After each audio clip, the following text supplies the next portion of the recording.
Three, two, one. Welcome to Bellwether episode 109. The topic today, how to advocate for yourself. And it's a big topic, very prescient today. I feel like, big picture, I'll just jump right into it. I'm just going to jump right into it today. Big picture. Everything is done for us. And I think that's dangerous. And we don't have to work for anything anymore. And one of the big tenets that I realized a little too late, or you hear it and you don't internalize it too much, is that we are accountable. We are accountable, period. But we're accountable to ourselves above all others. And we have a responsibility for ourselves above all others. And, we talk about ethical philosophy, do what's best for others, and you become good yourself, and yada, yada, yada, and all that stuff. And that's true. But I like to flip that. And it's kind of what I wrote the book on. It's what I had talked about other times, a lot of other times is, I would argue that ethical philosophy has it backwards, where you have an obligation to focus on yourself so that you can be in service to other people, so they're getting your best. And part of that is advocating for yourself and making sure you're getting what you need and getting what's appropriate. And too often we defer to others and expect others to be doing what's in our best interests. Now, this can quickly go down into a rabbit hole of what's the appropriate limit of what's best for me versus the bigger world. I'm looking at you, anti-vaxxers. But we have to find that balance. We got a little spider here. Hello. And so, there are a few different angles to think about here. So when I think about everything's being done for us, and we expect things to be done for us, and I think that's dangerous, and that gives us an expectation that things will be done for us in other types of scenarios. Too often we defer. Oh, that person's an expert, so that's okay. But we expect other people to subscribe to what we need, and we don't necessarily question it.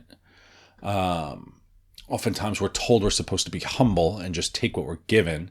That's wrong, which you've heard me talk about, the humility. And I say it's not wrong to be humble. I think a lot of people misinterpret humility, and that causes them to have ineffective actions.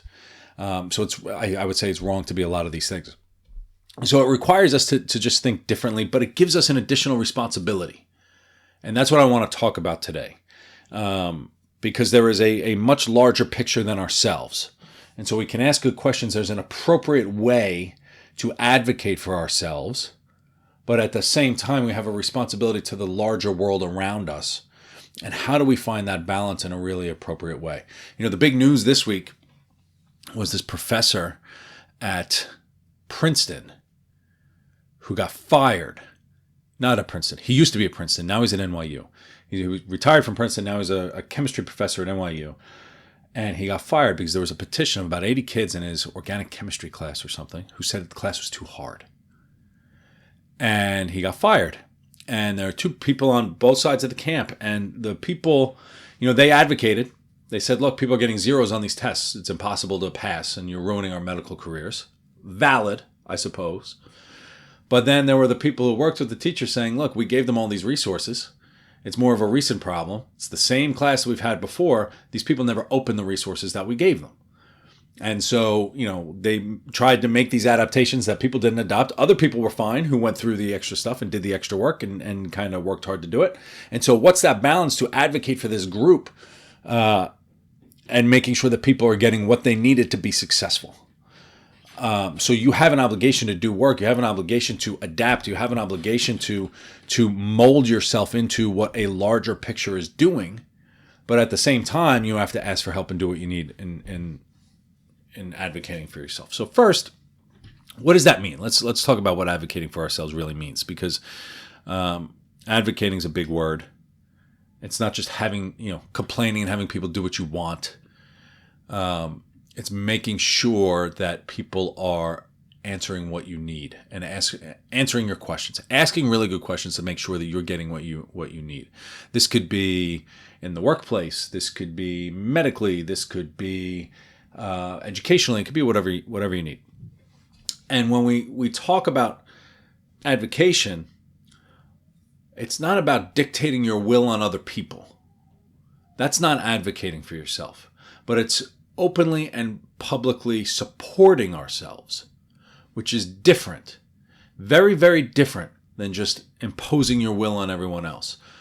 We need to speak up when something doesn't jive, and we can ask really good questions. And we recognize there may be a general sentiment of what's needed. It may need a slight tweak for us. We need to make the tweak. That's okay. There is a betterment for the bigger collective group, but we can't assume that other people are thinking about us in the way that we think about us. So we have to advocate for ourselves within our structures. There are confines of the world that we live in. We have a society and a responsibility to society within which we live, a responsibility to the educational system within which we live. That would be the NYU story. We have an obligation to, have you just lowered the quality of education because this guy made it too hard and you fired him. What are our own expectations of ourselves, and what are the expectations that we want to hold for the people around us? And these are questions we have to answer as individuals. When I think about it in the workplace, because I always like to bring this to the workplace, let's bring it to the workplace. When we think about we can't assume what other people are thinking about us, we hear a lot of these things all the time. And I hear it especially in coaching. Someone will notice if I work hard enough. Work hard, put your head down, and you'll be rewarded. This person's the team leader, so they must know what's going on. We make a lot of these assumptions that are just wrong because we've heard these assumptions or we felt these assumptions over time. Maybe when we first got into the organization and we were young, we just assumed the manager knew what was going on and we just did whatever it was. I was told since I was a little kid, work hard and people will notice. They'll notice, but you're not going to be rewarded for it. You're going to be taken advantage of. And so, or you could be taken advantage of. It's not always true. You can work hard, but you also have to know how to navigate. It's your responsibility to navigate. People aren't necessarily taking advantage of you. You just haven't navigated in the right kind of way. And that was my problem. So I certainly wouldn't blame other people for that. But it's beyond the workplace as well.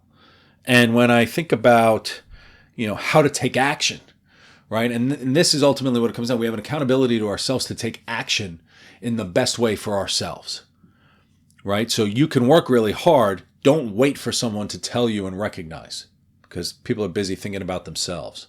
How do you speak up and ask questions? Am I on the right path? How do I get to that next job? This is the next thing that I want, and articulate that. Articulate what's best for you. Beyond work, I think a lot, and what really drove me to start thinking about this, now that I'm like 10 minutes into the podcast, is this constant discussion on housing. Nobody can buy a house right now for a lot of different reasons. And so this is a big millennial problem. And I hate using the term millennial, but it's true. They're in their 30s and I guess they're in their 30s. That's the millennial age, the 30s. And this is when you buy houses and this is when you start families and you do all that stuff. Pandemic hit, everyone bought houses, prices went skyrocketing. Now interest rates are crazy. Nobody can afford a house. You've got hedge funds investing in houses as a safe kind of way to funnel money for a down economy. So they're buying up all the houses. So the starter home is effectively gone. But the other thing, and you see people complaining about it, is a lot of millennials bought like 7 houses. And they're using them for Airbnb and everything else. And people are saying, look, this is why I can't buy a house, because you bought 7 of them and you're renting out on Airbnb. This is bullshit. But guess what? Life lesson. You waited too long. Or to be fair, there's also people aren't making what they used to make. So that's kind of a different story as well. But, there is an accountability aspect of I can't buy a house because you should not be doing something. Or you should be doing something, or, we're pointing our fingers. And I hate it when somebody says you should, or I can't because you. And there are two things to think about. There are problems and there are circumstances, and problems you could solve. 99% of our problems are not problems, they're circumstances. Okay, so problems you could solve. You can't solve the fact that other people are buying Airbnbs and trying to rent them out. Okay, that's a circumstance in which you have to respond to. Problems you could solve, circumstances you respond to. And so we can't dictate what other people need to do so we can do something. We need to adapt. And when we say advocating for ourselves, it's not just speaking up, it's taking action for ourselves. And so this is the big rub in terms of accountability and advocating and all of these things, all these A words, is we need to think hard about what actions we could take. We're going to have to take some risks in terms of getting to where it is, getting to the next level at the workplace, buying that house. Is buying a house even, this gets into the fun philosophical stuff. Do you even really need to buy a house? And how do you do it in really funky ways? And this goes back to, when I talk about belief systems and what do you really believe and can we question everything? What assumptions do we make? And can we do, is a 529 really the best way to save for your kids when you've got such a narrow way to invest? If I were to put all this money away in a 529 for my kid, what's college going to be like in 20 years? Right? Is it even going to be a college? Why don't I just put it into a brokerage account and when they grow up say, hey, here's $500,000, start a business? Right? Would that be a better way to set my kids up for success? Is college really setting your kids up for success? What assumptions are built into all of these frameworks that are around us? You need to think about what's best for you and your family, and it may not be all of these things that were set up for a general, let's do this for the collective good. That's fine, but you may need some tweaks, and you may need to thumb your nose at some of those things that we have these assumptions on what it should be. So we have to take action and responsibility for getting ourselves up to success. Now, I will agree with you. The housing market's a bunch of BS right now. Thank God we bought a house so long ago. And so I feel that pain, right? I'm not saying it's not your fault that you can't buy a house completely. Or in some cases at all, right? I mean, I know these people who made decisions and they're paying off all these crazy student loans and they're raising kids and they're doing all of these things. And there are some people would say, well, you shouldn't have had kids and you shouldn't have gone to college. And I think that's bogus. Don't say you should or shouldn't have. People made decisions and it's where they are today. Okay. So don't tell someone what they should or shouldn't do. But what I would say is, it's now a response mechanism. Is how are you responding to the circumstance within which you find yourself? That's where accountability really lies. And that's where advocating for yourself really lies. Is past is past. Okay? We've learned, right? It's a life lesson. We find ourselves in this current situation. What decisions can we make today to advocate for ourselves for success tomorrow? And that's when we think about that, is it comes down to a lot of questions. We have to ensure understanding of where we are, and we can't make all of the assumptions that other people are doing stuff for us.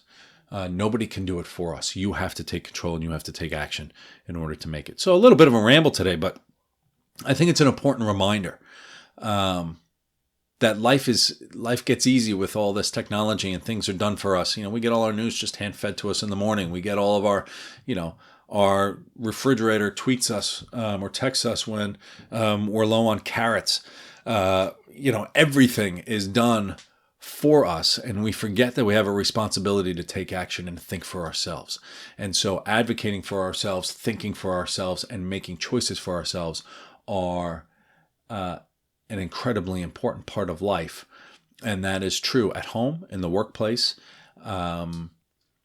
in our financial decisions and everything else. So with that, I'm happy to help you think through it. I love thinking about the assumptions we make and just blowing them up and getting philosophical on those. Why do you need to own a car? Why do you need, to do all of these types of things? Some of them you just have to, right? We get it. And you could think through it. You could question it and still come to the same realization that the way it's set up is fine. That's okay. But it's a good exercise to think through it. So advocate, think. Challenge the way you're thinking. As Winnie the Pooh would say, think. And good luck. Have a great week. Enjoy your week. I'll talk to you soon. Thanks.